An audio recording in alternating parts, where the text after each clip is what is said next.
Cut அடிச்சுட்டு நிறைய படம் பார்ப்பேன்.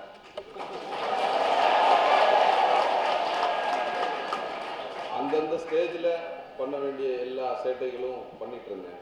காலேஜில் ரொம்ப நல்ல மாணவன்லாம் இல்லை, நல்லா படிச்சிருவேன், பட்டு ஒழுக்கத்தில் கொஞ்சம் கம்மி.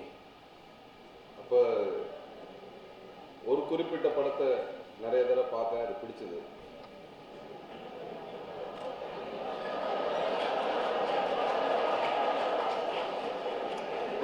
இப்போ இந்த ஸ்க்ரீனில் அந்த ஆடியோவை ஆஃப் பண்ணிவிட்டு அதை போட்டிங்கன்னா அந்த டைலாக் அப்படியே படம் ஃபஸ்ட்டு சீன்லேருந்து கடைசி சீன் வரைக்கும் சொல்லுவேன்.